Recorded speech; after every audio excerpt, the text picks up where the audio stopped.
नमस्कार प्रिय मित्रों। आज हम लोग बात करने वाले हैं चरक निदान स्थान के चैप्टर नंबर 7 अर्थात उन्माद निदान की बात करेंगे। उसमें हम लोगों ने ये दूसरा लेक्चर स्टार्ट करने वाले हैं।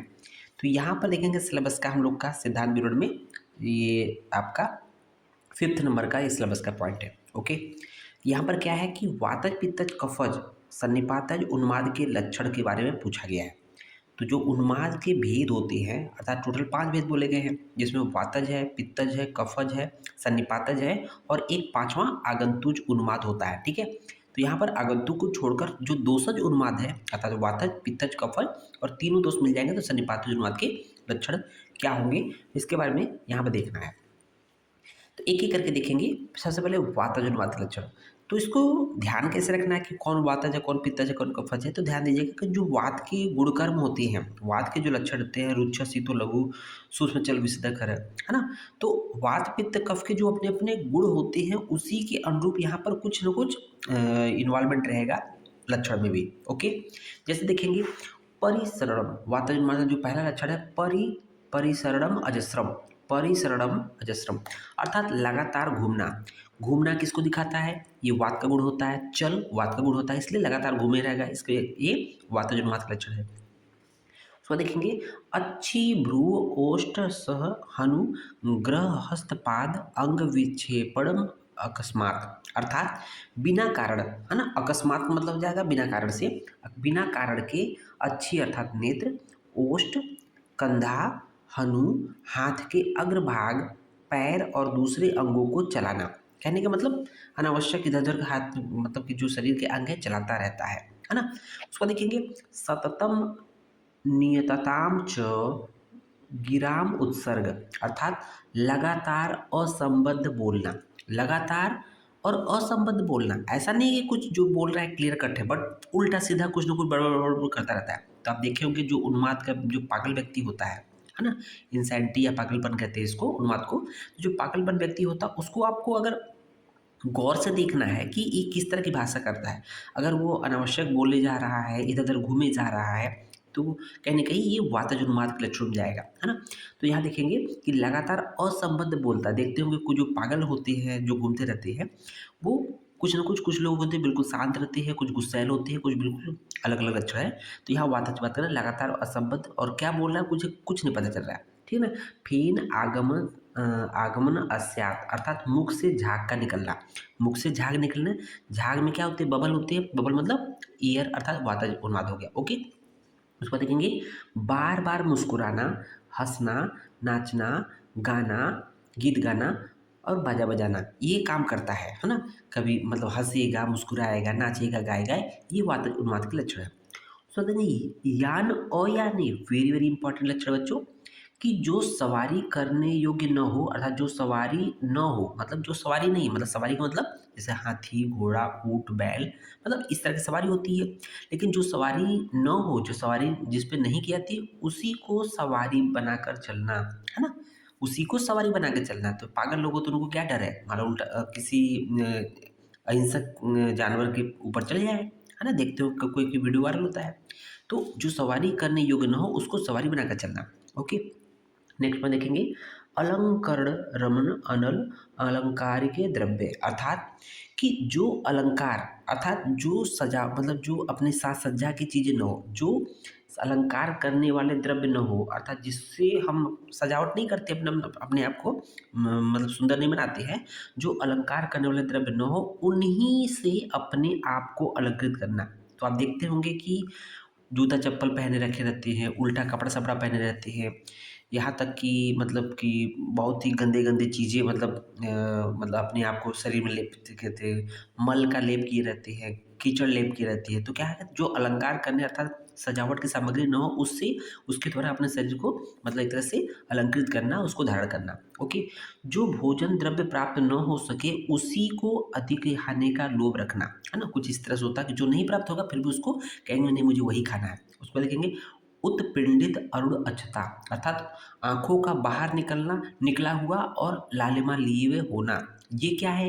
ये वातज उन्माद के लक्षण है। ओके, उसके बाद देखेंगे पित्तज उन्माद के लक्षण। तो पित्तज उन्माद लक्षण में मुख्य रूप से पित्त के जो लक्षण होते हैं उसके दिखाई, जैसे गुस्सा है, पित्त मतलब जो उष्ण होता है, तो इसके लक्षण उसी के अनुरूप मिलेंगे। जैसे अमर्ष अर्थात सहन ना करना, मतलब कोई बात कोई कह दिया ना, उसको सहन चुभ जाएगा, सहन नहीं कर पाएगा, अमर्ष जो पित्त प्रकृति होती है, कुछ इसके लक्षण इसी तरह से होंगे। क्रोध करेगा, बहुत ज़्यादा क्रोध करेगा तो पित्त का नेचर होता है। संरभ्रश्च अस्थाने अर्थात बिना स्थान के जोश और उत्साहित होना। मान लीजिए अगर कोई झगड़ा करने आ रहा है तब तो समझ में आता है कि बहुत जोश आ गया, अब उसको मार पीट देंगे, लेकिन कोई माहौल ही नहीं, फिर भी अपने आप में बहुत जोश के साथ व्यक्त करना। ओके। शस्त्र लोष्ट लोष्ट्र शाक काष्ठ मुष्टि वीर अभिनम स्वेशाम परेशान वा। कहने का मतलब अपने ऊपर या दूसरे के ऊपर शस्त्र के द्वारा, मिट्टी का ढेले के द्वारा या कोड़ा के द्वारा या लकड़ी या मुक्का से आघात करना। तो देखते हैं कि कभी कभी ये दूसरे को दौड़ाते मारने के लिए या खुद के ऊपर प्रहार करते हैं, ये पित्तज उन्माद का लक्षण है। प्रच्छाय शीत उदक अन्न विलास अर्थात छाया, जो पित्तज उन्माद होगा तो छाया अर्थात शीतलता, जहाँ छाया मतलब जहाँ धूप न हो, ठंडा जल और अन्न की इच्छा रखता है, स्वाभाविक बात है, पित्त प्रकोपित हुआ है। संतापश्च अति बेलम अर्थात शरीर में बार बार ताप का होना, क्योंकि पित्त है तो पित्त ताप बढ़ाएगा ही बढ़ाएगा। नेक्स्ट देखेंगे ताम्र हरित हारिद्र संरभ्र अक्षता अर्थात नेत्र का ताम्र तांबे की तरह लाल होना, हरा हल्दी की तरह पीला और सूजन युक्त होना, है ना, ये कुछ पित्तज उन्माद के लक्षण है। अब लिख देते हैं उसके बाद कफज उन्माद के लक्षण। कफज उन्माद देखेंगे, कफ के जो गुणकर्म होते लक्षण होते हैं उसी कार्य देखेंगे। देखिए स्थानम एक देशे वेरी वेरी इंपॉर्टेंट है। स्थानम एक देशे, जो कफज उन्माद का व्यक्ति होगा, जो पागल व्यक्ति होगा कफज उन्माद से, वो बिल्कुल चुपचाप एक जगह पड़ा रहेगा, तो एक स्थान में बैठे रहता है, किसी से बोलता नहीं है। तुषड़ी संभाव अर्थात मौन रहता है, तो किसी से नहीं बोलता है, एक जगह पर चुप मार के पड़ा रहेगा। अल्पश्चंक्रमणम अगर थोड़ा बहुत मतलब चलता है तो बहुत थोड़ा बहुत चलेगा, थोड़ा बहुत घूमेगा फिरेगा, नहीं तो वो जनरली एक स्थान में बैठे रहेगा। क्लियर हो रहा है। क्योंकि लाला सिंघाड़कर अश्रवणम अर्थात मुख से लार व नाक से कफ का गिरना, मुख से लार गिरता रहेगा, कफ से नाक से कफ गिरेगा। ओके। अन्न अभिलाषा अर्थ उसे अन्न खाने की इच्छा नहीं होगी। रहस्य काम्यता एकांत प्रिय रहना, उसको बहुत शोर शराबा भीड़ भाड़ जो पसंद नहीं होता है, बिल्कुल रहस्य कामता अर्थात एकांत प्रिय होता है, तभी तो एक जगह बैठा है, मौन रहेगा। विभत्सवत्स अर्थात शरीर को गंदा रखता है ना, गंदा रखना। और शौच द्वेष अर्थात सफाई से विमुख रहता है। उसके बाद देखेंगे स्वप्न नित्यता, ये कफज उन्माद की बात कर रहे हैं। स्वप्न नित्यता मतलब उसको नींद बहुत प्यारी होती है, वैसे भी कफज प्रकृति का या कफज प्रकृति वाला व्यक्ति होता है उसको नींद बहुत प्यारी होती है ना, अधिक सोता है। स्वयथुर आनने, आनन मतलब होता है मुख, तो मुख में शोथ का होना, मुख ऐसा लगेगा सूजन है। ओके, इस तरह से। और शुक्ल स्तिमित मल उपदिग्ध अछत्व अर्थात आंखों में सफेदी, जकड़ाहट, कीचड़ भर आना, ये आपके कफज उन्माद के लक्षणों में आता है।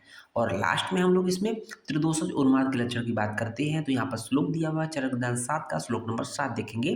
त्रिदोष लिंगम सन्निपाते, जब तीनों दोषों के लिंग अर्थात लक्षण एक साथ मिल जाए, एक ही उन्माद में मिले, तो उसको हम लोग सन्निपातज उन्माद कहते हैं। और ये उन्माद क्या होता है, तम असाध्य अक्षत्य कुशला, इस उन्माद को विद्वान लोग असाध्य मानते हैं। अर्थात यदि तीनों दोषों के लक्षण अर्थात तीनों दोषों के लक्षण किसी एक साथ एक उन्माद में आ जाए तो उसको हम लोग सन्निपातज उन्माद कहते हैं, और ये असाध्य होता है। ध्यान दीजिएगा, सन्निपातज उन्माद असाध्य होता है। ओके। अब इसी के हम साथ साथ कंट्रोल पढ़ लेते हैं कि प्रज्ञापराध का महत्व। इसी के साथ हम लोग पढ़ेंगे, एक पॉइंट है नेक्स्ट 6 नंबर का, प्रज्ञापराध का महत्व। तो सबसे पहले हम लोग जानना है कि प्रज्ञापराध होता क्या है। प्रज्ञा अर्थात प्रज्ञापराध की डिफिनेशन क्या बोलेगी, धी धृति स्मृति विभ्रंश कर्म यत कृत्य शुभम प्रज्ञापराधम तब विज्ञात सर्वदोष प्रकोपणम। अर्थात जब किसी व्यक्ति की धी धृति स्मृति विभ्रष्ट हो जाती है, नष्ट हो जाती है, तब वो प्रज्ञापराध कहती है। और उससे क्या होगा कि उसके तीनों दोष सर्व दोष प्रकोपणम अर्थात वात पित्त कफ तीनों दोष प्रकोपित हो जाएंगे, है ना, और सभी अनुचित कार्य करने लगता है, इसको प्रज्ञापराध कहते हैं। ओके। प्रज्ञा का मतलब होता है बुद्धि अपराध अर्थात बुद्धि के द्वारा अपराध करना। प्रज्ञापराध मतलब बुद्धि द्वारा अपराध करना अर्थात जानबूझ के द्वारा अपराध करना, है ना। तो यहाँ पर जो प्रज्ञापराध है, हम अभी आगे पढ़ेंगे कि जो आगंतुक जो उन्माद होता है उसका कारण प्रज्ञापराध होता है। आगंतुक उन्माद का कारण प्रज्ञापराध होता है। और उसमें क्या बताया गया कि देवताओं का अपमान करना, है ना, अपने से बड़े लोगों का अपमान करना, ठीक है, अर्थात अपने जैसे गुरुजन का, टीचर का अपमान करने से क्या होता है, वो श्राप दे देंगे तो उससे आगंतुक उन्माद हो जाता है। तो ये उन्माद में पढ़ना है हम लोग को। तो प्रज्ञापराध इसलिए महत्व कर रहा है कि क्या महत्व है कि अगर आप ऐसा करते हो, है ना, किसी का अपमान करते हो, अपने देवताओं का अपमान करते हो, मतलब जो भी पूजने योग्य है उसकी पूजा करो, ठीक है। तो क्या है रोल ऑफ प्रज्ञापराध, है ना, देखेंगे प्रज्ञापराधात संभूते व्याधो कर्मज आत्मन नाभिसंसेद बुधो देवात्न पितृतानि न राक्षसान।